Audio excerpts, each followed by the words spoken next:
success of an entrepreneur. We've raised the bar. Learn firsthand from successful business owners and create your own path to success. I'm going to show you how great I am. It's time to hit the road to growth with team lead of the Enriquez Group, Realtor Vinny.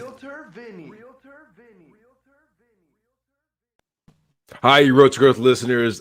Today I have Tony Drockton. He is the founder and chief cheerleading officer at Hammitt. Thank you, Tony, for being here today. Thank you, Vinny. Thanks for having me on, buddy. If you're not watching us live, and yes, we go live on YouTube, and then the audio comes back a little bit later. But if you're not watching us live, you're missing out, and you'd be really missing out on all the excitement that Tony has and the artwork he has in the background. So, just want you, if you're listening on the iTunes, Google Play, one of those platforms, go to the YouTube and find the YouTube version, so you can at least see the excitement he has. They could see their beautiful faces, Vinny. Come on, bring it on, bring it. Well, so something I always love to ask. I mean, what's your elevator pitch? If someone goes, "Hey, Tony, what do you do?" How would you describe yourself and the company? No, it's funny. What do you do, right? I live in Hermosa Beach, California. So the last thing we talk about is work. The reason we live here is it's third or fourth answer. So that'll come up later. So I think in podcasts, especially business podcasts, what do you do, right? Well, I'm the founder of a luxury handbag brand, started right here in Hermosa Beach. That's grown from really a backyard favorite to being carried in over 800 retailing partners around the country. We're in our middle of our 13th year. Well, we're growing at 100% year over year after growing 80% last year. We're profitable, and we really have become the fastest growing American luxury handbag brand in America, and that's exciting. But I would also say, the answer to that question is, as a person, who are you? I think it's really important to make sure both are covered, right? Because anyone that has super success just in the business life, like I have had in the past, that doesn't take care of who they are personally, a lot of times it slips through your fingers. So today I can confidently say that I'm a balanced individual. I've got fantastic relationships with longtime friends with 20 and 30 years, with my family members and my son, with a woman that I love. And then I'm at peace not having to keep up with the Joneses anymore. I'm at peace just saying I don't know to people when they mention. I'm at peace knowing that I'm just learning every day. And I think that's an important balance to that question. So there you go. Well, and I think that you have to have confidence in who you are and what you have accomplished to have that mindset, because I think most people want to lay out their resume right off the bat because they feel like I have to prove something to that other person. 100%. But isn't it funny? What does come first, right? If you're Warren Buffett, you ask questions your whole life. In his 90s, I've never been lucky enough to have one with him, but I've listened to him speak and I've heard him talk, and he's constantly inquisitive on what's happening and learning more. When he chooses to invest in a company, he 100% just invests into the founders and that leadership team, and he lets them take care of everything else, completely hands off. So, I think it is a chicken and an egg, right? Do you first become confident in yourself personally and then you become successful, or do you have to be successful? For me, it's still a battle. I mean, in the times of my life where I was financially insecure, I did not feel really good about any part of my life. And that's just, I don't know, human nature. I'd say if I ever went back there again, which I hope I don't, I hope I'm still very comfortable with who I am. Well, and something we're going to get into, I feel it in this podcast, is the idea that being in the industry that you're in, you have to have social media. You have to put that stuff out there. You have to put who you are out there and put the highlights of who you are out there, at least for the most part. Yet, if you don't use social media in the right way, you can weigh yourself against other people. And I think that's some people, when they get into social media, they have to remind themselves to be very careful about that.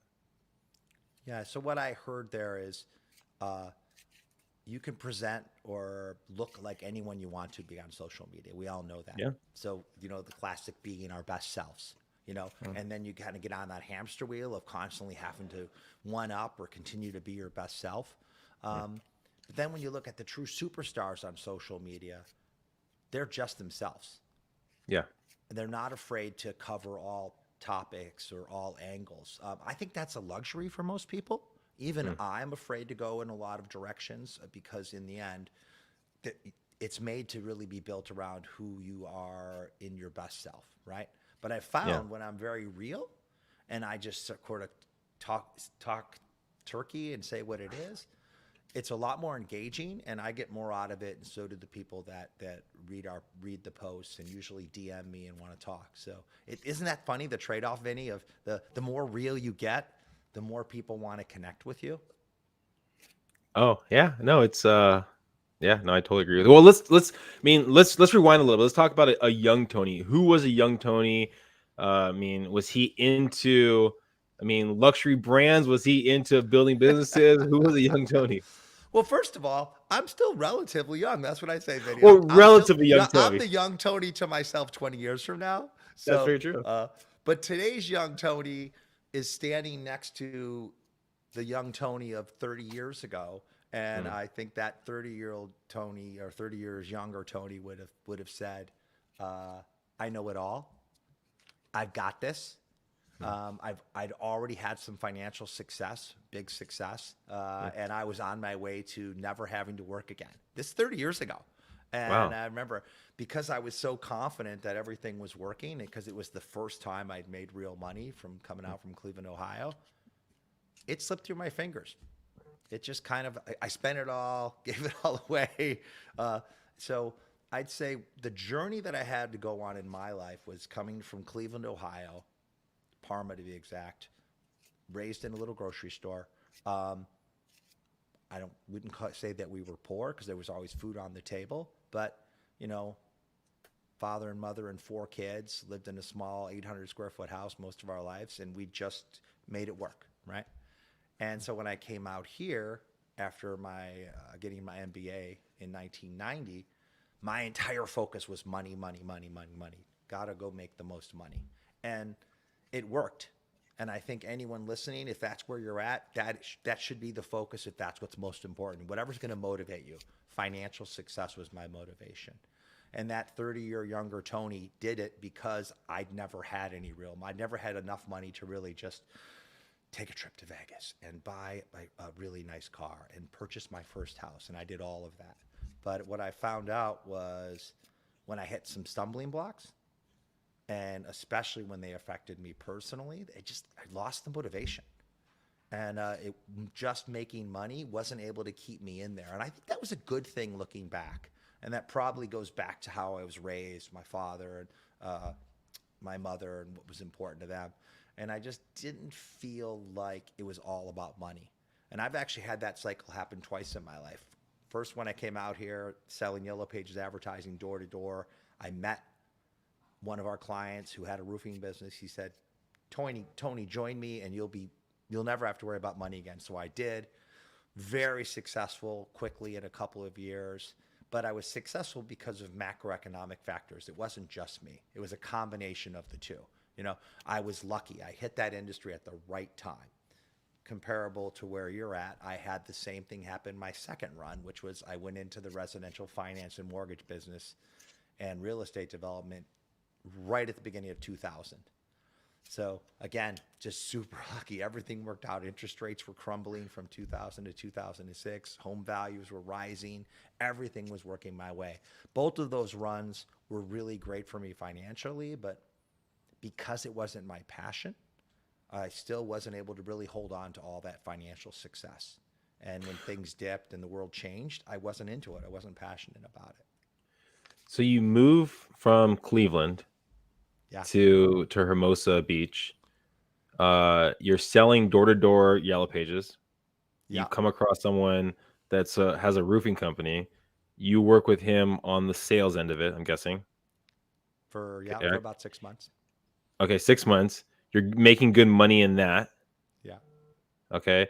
And then you said you lost it after 6 months? In 6 months, he financed me to start my own roofing company because he's like, you're really good. You can do this. Oh, okay. And he mentored me. It was a partnership. And then we had about about a 6-year run together and built the largest residential roofer in Southern California. I mean, we built that very quickly. It's still around today, A1 All-American Roofing. I don't know if it's the largest, but it was one of them. We went from nothing to 7 offices, hundreds of employees, tons of crews. Rush Limbaugh was the Joe Rogan of the time, and Rush Limbaugh did our radio ads for us, which he'd never done for a regional company, and it just really blew us up. So it was marketing and branding and advertising that helped me build that for sure, because it wasn't high quality work. And that's really when I lost my passion, because when it started raining, which it never does in SoCal, as you know, a lot of those roofs that we built over that 3-year drought started leaking.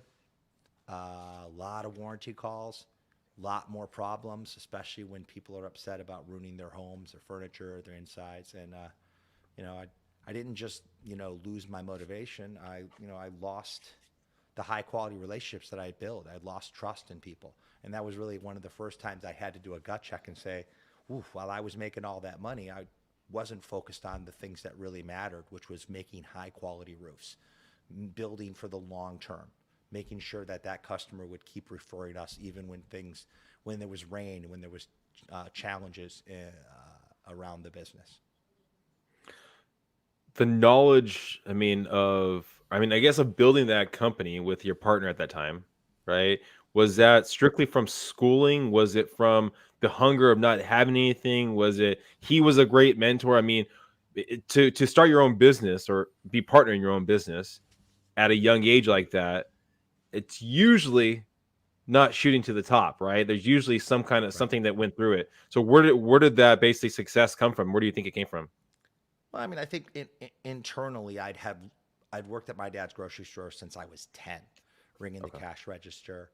He mentored me to make sure the customer was always taken care of, to greet them when they walked in the door. Hey, welcome back to Convenient Food Mart. When they left, to make sure a joke or a smile.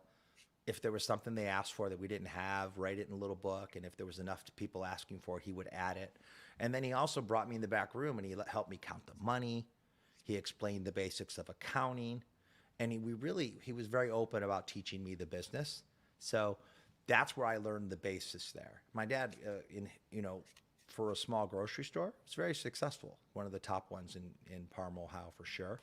So that was where I learned the basis of being an entrepreneur. And even while I was working at his grocery store, I would always come up with new ideas. He would kind of, so what do you think we can do here? Like one time he had this chocolate covered banana mix, and he was like, we should make some chocolate covered bananas. I'm like, yeah, why not? So we started making them, freezing them, putting them in the freezer, and they were selling so well, I decided to brand them Tony D's hand dip bananas. And I was like 10th grade in high school.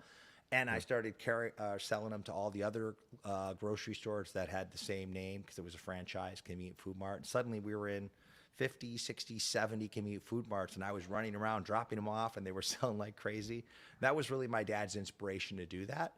And that's where my entrepreneurial kick-in came from. It sounds like he gave you the ability to grow, to expand. Some parents don't, I don't think. Yeah, he really did. He did. He was an entrepreneur himself. And that carried through college and graduate school, always thinking differently of how I could make some money, some what you call side hustles now. But when I moved out here in 1990, my main focus was getting a great job, because I was sleeping on my friend's couch in Hermosa Beach, which is not a bad couch to sleep on. And one was selling telecommunications. The other one was working at I think Merrill Lynch. And I wanted to do something that was financially, going to really pay off. And I had opportunities because I did well in school, graduate school, undergrad, great grades. But the opportunities were salary, safe, secure, or there was this yellow page job, door to door. The salary was literally $1,000 a month, pretty much straight commission. But the person that I'd interviewed with, and I was at the tail end of a lot of interviews, was from my college, Bowling Green State University. He looked right at me and he goes, Tony, I've been waiting for one person to walk through this door from my alma mater. You have to take this job. And, it's one of those moments where you're like, I got a salary, I can do this. And I'm like, well, why would I take it? And his answer was, because you can make $200,000 a year in your first year if you're the top salesman here. And I'm like, if you can prove that to me right now, I will take the job. And he got the phone. He called the 2 top reps. One was Jerry Cogley. Another one was Catherine. And they both confirmed that they were making more than that. And you just had to work hard to do it. And my belief is always, as long as somebody else in the industry is already doing it, whether it's financial success or some other form, then I can do it. I've always felt that as long as the industry allows it, I can rise to the top. I could be the top performer. And so to me, that was an easy decision. They probably weren't doing anything more difficult than just working really hard, getting out there, making it happen. And so that's why I jumped right into it. And sure enough, I was Rookie of the Year. I definitely made more than that in my first year, and in your early 20s, that's pretty good, in the 90s. And I was off and running. Now, okay, so you're in the roofing business, a little deflated because all the warranties are coming in, and you're kind of assessing where you are. What's the transition to get into mortgages? Was it another buddy that basically kind of sold you the idea of getting into mortgages? Nice question. So I joined a CEO group. It's called Tech at the time, the executive committee, when I was in the roofing business. I've always been a seeker of knowledge, Vinny. So even though I was doing well in roofing, I wanted to learn more. And so what Tech was almost like a board of directors. There was 12 of us. We would meet once a month, and then we would do break-off sessions, and there was a team lead that would come out to your office and meet with you once a quarter. And that's for the first time that I had a little structure around being an entrepreneur. So one of the persons that I was close to actually owned a mortgage company. And Steve Fishman was his name. And Steve was it was just him and 3 employees. And he was just super comfortable financially. He had 5 children. And in every meeting, he would just talk about, I'd learned the business from his conversations. So when I decided to exit the roofing business, I actually took some time off, about a little year plus. I went and saw Tony Robbins. And then I took a break between roofing, and I went and sold digital advertising. It was just like Yellow Pages, except the first internet boom. And it's because a friend of mine had a startup and said, come work for me. I'm in Culver City, be my VP of sales, and teach these people how to sell advertising. And so I did that for about a year and a half. This is before mortgage.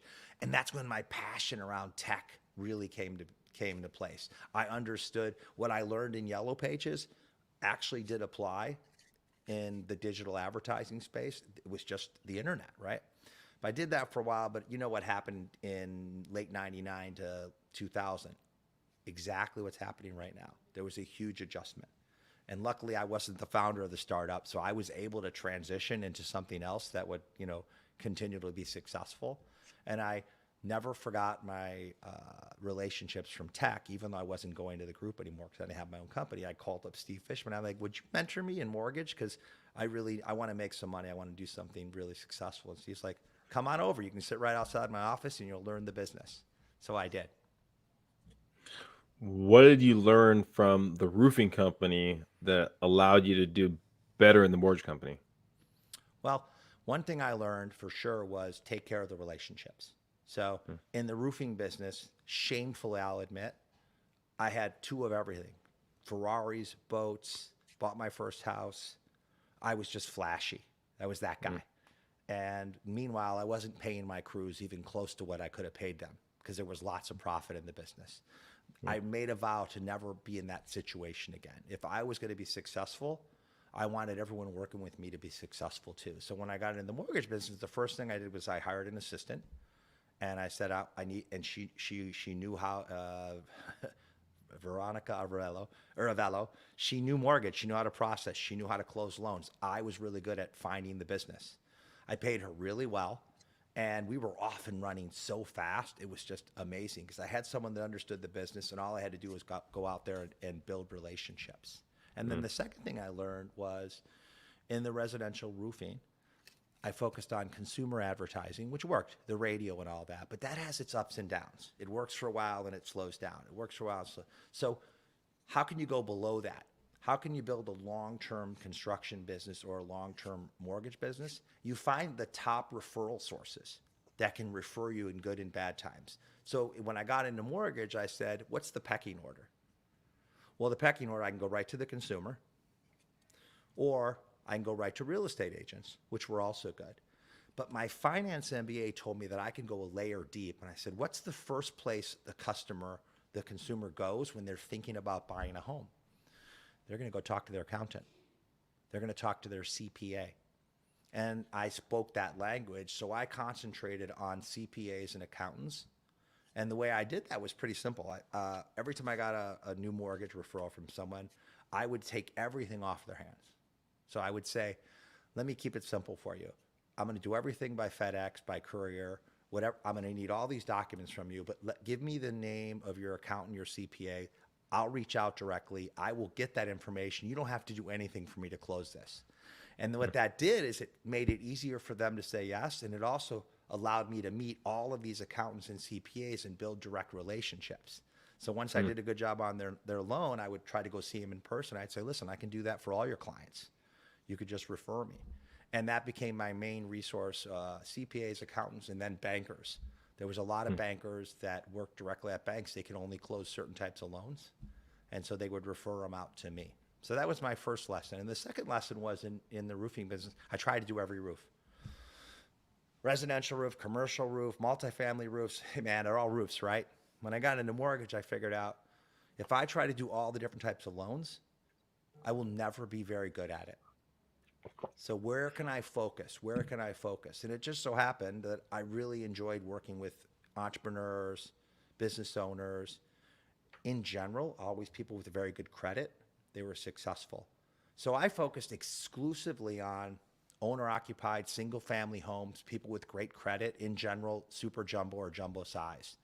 And what I did by only doing those type of loans, I was able to get really good at it. And I didn't have to learn the entire industry. I just had learned this small segment. So I went narrow and deep. And that allowed me to keep the quality up. Now, the market kind of corrects and you're making good money, but things kind of change. You're probably deflated again. Yeah. And the first thing to think about while I was in mortgages, I'm going to get into the handbag business. It seems pretty logical. 100%. You know why? Because I carried one all the time, of course, right? The second deflation was a little bit self-inflicted like the first. I definitely had improved as a person, but not so much that I was saving lots of money and that I was thinking about those rainy days. And also, I'd gotten married when I got into mortgage. And then I was already divorced by 2006. Things were kind of on the back end. I had a child, so I was a single father. So now when things shifted, 2006, 7, 8, I sold the homes that I had developed a couple of homes. I had, I think, beginning of 2006, had 3 different homes. I sold them all, and I unwound mortgage. And I was able to take almost 2 full years off, year and a half of not working. And then really concentrating on what I wanted to do next. I had some money in the bank. I was in a pretty good place, I thought. And so this time, I was like, you know what? What is it about me? Why is it just not enough? I said, I think I need to look at what I really enjoy, which was, I'm just passionate about art and architecture and design. I want to travel for the rest of my life. I don't want to have to be in an office or even in an area to do what I want to do. So I started not making the list of what I wanted out of my career, but all the absolute non-negotiables that I didn't want. Now, that second list came from a Tony Robbins seminar I went to, which he said, this is the list that will really make you successful. If you make a list of your non-negotiables that you don't want, no matter how big the opportunity is, you don't go for it. So that list was really important for me to decide. I mean, being a single father, I wanted to spend a lot of time with my son. So an extreme amount of travel in the first couple of years wasn't what I was looking for. And there was a bunch of other things on the list. So that helped me figure out that fashion was going to be where I could really, make a dent. But what I didn't figure out was how difficult it was, going from commoditized businesses, finance, advertising, construction, to a luxury, non-commoditized product is completely, it's a different sales cycle. It's a different relationship. It's a different product. And that was when the challenge really came, figuring that part of this business out. Yeah, we'll get into the challenge. And I'm really curious because you brought up Tony Robbins twice, and I think they were both times in your down moments when you were kind of like assessing what was next. Yeah. Has he been something that you've kind of leaned on at his coaching sessions, over the years? Yeah, I mean, I think he's the the Grant Cardone of now, maybe. I mean, like every generation has those inspirational personalities. And watch a couple of your pods. I mean, you're inspiring too. I mean, you bring it out of people, right? So we all lean on something when we need it for inspiration. Yeah. Tony was the first time when I read Unlimited Power, which is timeless today, still timeless, his first book. It really flipped my mind because I thought I was a pretty positive person, but it really allowed me to shed negativity in a lot of moments. And then seeing him live for a 3-day weekend. I don't know if you know, there's one where you walk on these hot coals. Yeah. I walked on those hot coals. I mean, everyone in the place, everyone did. It wasn't just one person. How did thousands of people do it at one time? They get this mindset that they can do it, and nobody got burned. So that really stayed with me. So I was able to reach back into it that second time around and go, what else could I learn from this? Does that make sense? Yeah. Now, okay, you're kind of the path you want to go, right? You want to go into, artwork, design. Yet, when does the focus or get hyper focus on handbags? I was introduced to Stephanie Hammitt, a local woman. She was making the handbags for little handbag parties and a couple small boutiques locally by a mutual friend. And we met, and I just instantly fell in love with them. I went to one of the little handbag parties that she had where, local women would come over, wine and cheese, and they would buy some of her designs. And I'm a quick start entrepreneur. I'm like, I got this. I can take this and make it at least a national brand. And so I invested some money, and we were off and running. It was just that fast. Oh. The problem was I didn't know anything about fashion or luxury, and I definitely didn't understand any women's categories, right? I mean, this is a completely different relationship. Now, I thought I would learn a lot of it from Stephanie because she'd been making them for 5 years. But in the end, I found out that she just had some really good design ideas. And the reason she had been struggling on and off for 4 years is a very typical designer's dilemma. They fall in love with their designs, and they don't have the rest of the skill sets to turn it into a real company, to a real brand. And this can apply to any business. If you fall in love with just one part of the business, you better surround yourself with people that can fill in the other parts. So luckily, I was able to fill in the business side, but unluckily, she stepped away from the business in less than the first year. I don't think we made it our 1-year anniversary. She wanted out. So I went ahead and bought majority because I was already financially invested to a large amount. And I thought, I'll just figure this business out. But that was middle of 2009. And again, my timing for the first time wasn't good because we hit the Great Recession. And when you're building a luxury brand and you don't know what you're doing and you're new to the industry and you don't have an unlimited amount of cash, the Great Recession is, I would say, probably one of the most challenging times in my life. Not because of the Great Recession only, because, people can blame cash or the lack of it for failure, but really it was knowledge. A lot of great companies prospered during the Great Recession because they were in an industry where they knew what to do. They were working for so long that they'd thought about what happens when there's a downturn. How can I adjust? And remember, I'd been through a couple of downturns, and even though I didn't stay in the business, the reason I got out in summer of 2006, I saw it coming, and I didn't want to go. I didn't want to deal with it. I was like, you know what? Liar's loans, they were called. Everybody was getting loans. People were stated, all this stuff.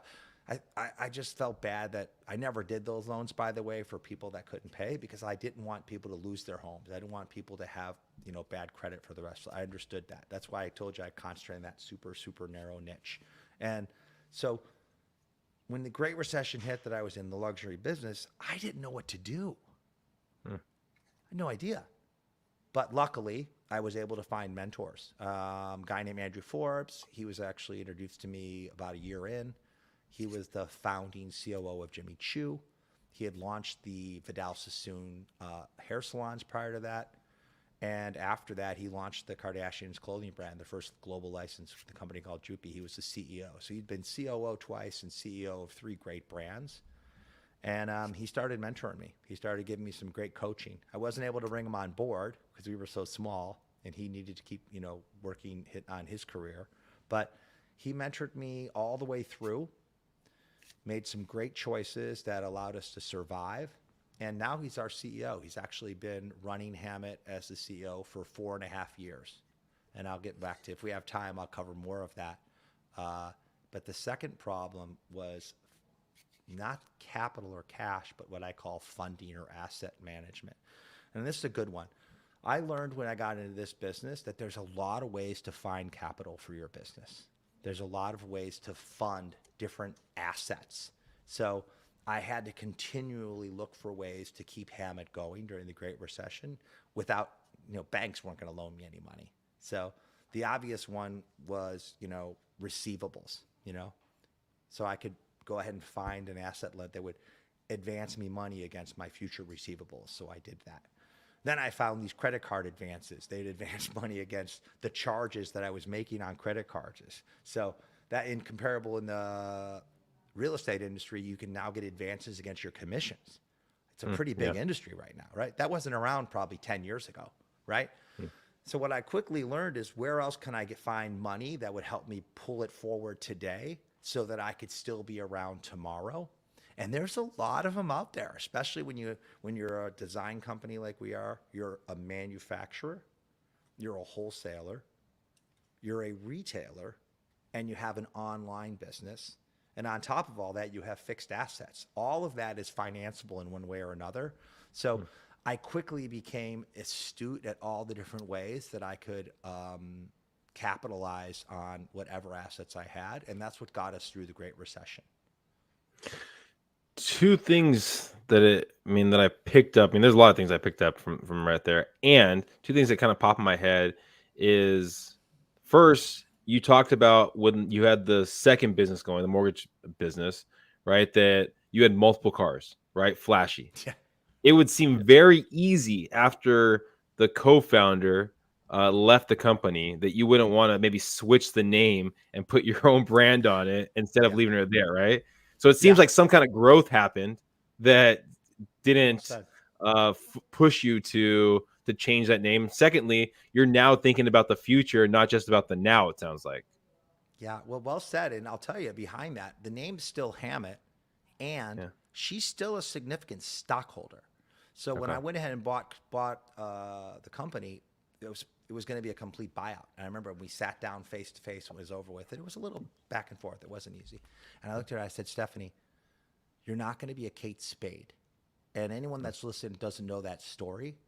Kate Spade sold the entire company to Neiman Marcus for maybe $30 million. Sounds like a lot of money, but then it got built into a $1 billion brand. And it was so grueling on her to see her name everywhere and to have people constantly say, oh, okay, you're so successful, but she didn't have any ownership. And, she killed herself. Oh, wow. She committed suicide 4 years ago because she sold her name, and in selling her name, she wasn't even allowed to use it in commerce anymore. She wasn't allowed to do another brand with her name. She was completely forbidden from being in the industry, an industry that she was passionate about. So I said to Stefan, I said, listen, you're going to keep this much in stock because right now the company's not that valuable. And in the end, that stock, it may grow into something amazing. And if it does, we've got this together. And if it doesn't, hey, at least you're going to know that you had an opportunity for a lot of upside. She is the biggest fan of the brand today. She's a local hero. She comes into our store. She's been to our events. Again, maybe it was growth at the time, but it just felt right that if it was going to have her name on it, and I wanted it to, and if the designs, the DNA that she brought to the brand were going to stay, which they are, that she should have ownership in it. Talking about DNA, so you wanted to keep the DNA that she had there, yet you're running the company now. So you're putting your own spin on that DNA. How do you still stay with the DNA that she had in the company, yet put your own spin on the company and grow the company? I think there's three things I do. One is it's product integrity, price integrity, and brand integrity. If you take care of the first two, three happens. So the product integrity, we have a very narrow design DNA that we've stuck with. We have this signature rivet detail where our handbags, they have this signature rivet right here. That's on every design. So this is our Burberry check. This is our Doc Marten stitch. This is how people know Hammitt from across the street without a logo. And that's put into every design. And the other parts of the design are really functional. So we make sure that the bag's as functional as it can be. So it's your favorite handbag to use. It's your favorite backpack. There's pockets all in the right places. The zippers are smooth as silk. And also the leather is super soft. It feels like luxury. So that's the design DNA. Now, when it comes to price integrity, it sounds easier than, it should be, but in the fashion industry, there's not a lot of price integrity. So in the end, it's buyer. It doesn't sound easy. Well, you could say it, but then doing it, right? That's what it's not. You're right. I mean, there's so many ways that you can lose integrity around price that don't even involve direct discounting, right? Right now, they have things called shrinkflation. Do you know what shrinkflation is? Shrinkflation is that candy bar keeps getting smaller and smaller and the price is the same. Okay. So there's a lot of ways you can lose price integrity without changing the price, but you can definitely lose it by selling it at different prices in different channels, heavily discounting to some people, charging too much to others. These are all the fashion games when I got into it. And the best advice I learned early on was the advice I didn't listen to, which is everybody does it this way. This is how it's done. This is what everyone's doing. So we stayed away from those things and we said, if the product's always the highest quality, it's not made to margin, and if we're able to sell that product at full price without discounting, then we're going to be able to build a real brand that's going to withstand the downturns. Because in the upturns, I've learned from the past too, everybody does well. When the world's doing good, everyone's doing good. We started in the Great Recession. We had an amazing run. We went through the pandemic, and now we're heading, I believe, towards probably some rough waters. But Hammitt has grown every year. And believe it or not, the pandemic, we've more than doubled. We were already a large company. So more than doubled in the last 2 years and on our way, as you said, to almost doubling again this year. That is because of those three integrities: the price integrity, the product integrity, and then that brand integrity. Being in the fashion industry, right? So I've had other business owners on here, right? And they talk about the best way of getting to the next level is understanding the future. Recurring model is fantastic. Now, being in the fashion industry, it seems like things change. Every couple of months of what's in, what's out, and so on and so forth. So how do you project where you're going to be in a couple of months from now, even a couple of years from now? Well, let me unpack that. One, as you said, success is about understanding the future. So I don't believe that. Okay. I think success is 100% about learning from the past, especially if you're trying to build something for the long term, right? If you're trying to build a great country and you want to be around for decades and hundreds and 200 years, right? We got to cover the basics, right? Right?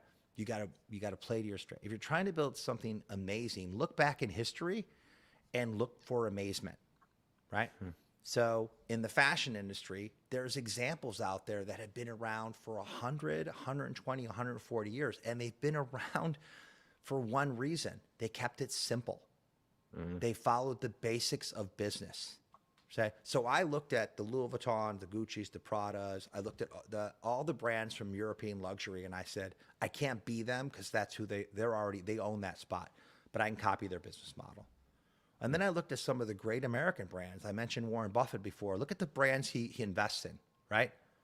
He invests in these brands where once he puts his money in, they just go almost on autopilot in good and bad times. Some of them aren't the sexiest of brands, but their business model is the same as that Gucci, Prada, Louis Vuitton that I talked about. So I took a look at all the businesses, what makes them great. And there's one common theme, by the way.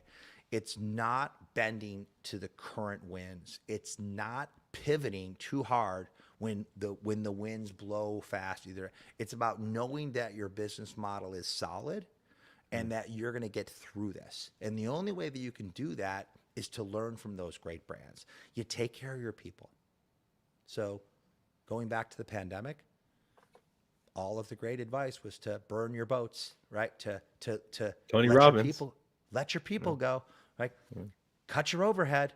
You know what? Batten it down because you're more important than other people.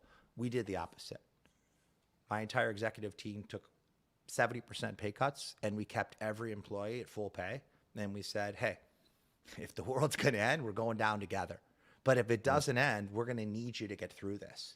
And literally less than 90 days later, PPP, a lot of other things were happening. The world wasn't really ending. And guess what? People wanted to buy handbags from us because my team was passionate about having a great job and a great company behind them. And they were able to communicate that to our fans. And then the second part of that happened was we reached out to our fans that we build great relationships. And we said, hey, if you can afford it, pick up a handbag. You'll be supporting us. You'll be supporting all of the team members we've kept here. And that we want you to really believe in us. We're going to be here for the long term. And I remember I did a Facebook Live and I said that, and then the digital cash register just started ringing. And you know, Vinny, it never stopped. It never stopped. We were very authentic during those times about who we were, about who we wanted to be, and that type of authenticity got us through it.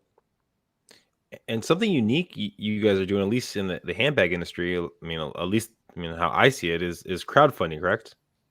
Doing some crowdfunding? It's great. We are. You know what? I decided we did a very small private equity round in 2018. It's the first time we've raised any money. We like to say that we're very capital efficient because no one would give me money when I really needed it, Vinny. So, and that did great. We were Portfolio Company of the Year 19. But then we decided, instead of just going right in for another round to help fund our rapid growth, we wanted to give the chance to our retail customers, to people that just knew and loved the brand, to be able to invest a small amount versus the typical private investment is $100,000, $50,000. You know how they work. So we launched this. It's called Regulation A+ crowdfunding, and it's on our website. You click a link, and you can invest as little as $550, all the way up to some people have done $100,000. And what it's done is it's empowered 700, 800, 900 people so far, and we just launched it really in earnest in January, and it'll go all the way through the summer. And what we found is those people either already knew and loved the brand, or they knew someone that did, and they become a bigger part of our community. First of all, they get inside access to communicate. They get a special newsletter. They know what's going on. They're a stockholder, right? And the cool thing about that process, Vinny, is it also it forced us to really get organized, right? So it's like when you're ready to move, right? All of a sudden you gotta pack everything, you gotta organize it, you gotta discard stuff. You don't want to go to the new house. There's a lot happening. Well, we moved from being a completely private company where I could just make bold decisions to now we're almost public. We're one step away from listing on exchange. So we had to get audited financials for 3 years. We had to make sure that everything we say and do is we do it, right?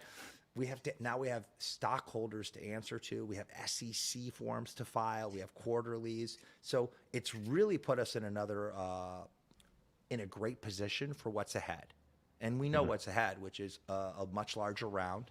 And we hope eventually the ability for a liquidity event by either a public offering, which I can't say is in the future because you're not allowed, but I can say that's my dream if I had my dream, or us merging with a larger entity and have us continue our journey.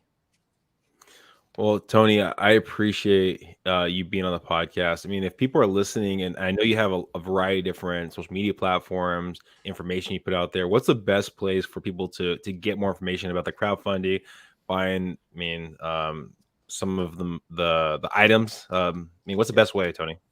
Well, I'd say in the digital world, the best way to reach out is Hammitt.com, HAMMITT.com. My personal LinkedIn, Instagram, you can DM me. It's just Tony Drockton. Or visit one of our 900 retailing partners and touch the product and talk to them and experience the brand in person, or one of our retail stores. We have one in Manhattan Beach. We have one in Orange County at South Coast Plaza. We're actually building a third one right by you in La Jolla, California. It'll open up in July. So I think in person is one of the best ways to learn more about a company that you're excited about. So between that's it. You got us. Or you can email me, Tony@HAMMITT.com. That's it. Well, again, Tony, thanks for being on the Road to Growth podcast. For everyone listening right there, if you listen to the full Tony story, you hear it's all about relationships. He brought it up at the beginning about listening to other people, letting other people talk, being okay with people giving you their insight, because it seems like every jump that he made was basically because of a relationship that he had. He let the person sell him, talk to him, whatever you might call it. And he made the decision when all the facts were in front of him to say, hey, is this the best way for me? So if you don't allow yourself the opportunity to hear what other people have to say, you might be leaving a lot of opportunities on the table. Yeah. Well said, Vinny. Thank you guys. Please subscribe. Please share. Go in the show notes and find Tony. Bye, everyone.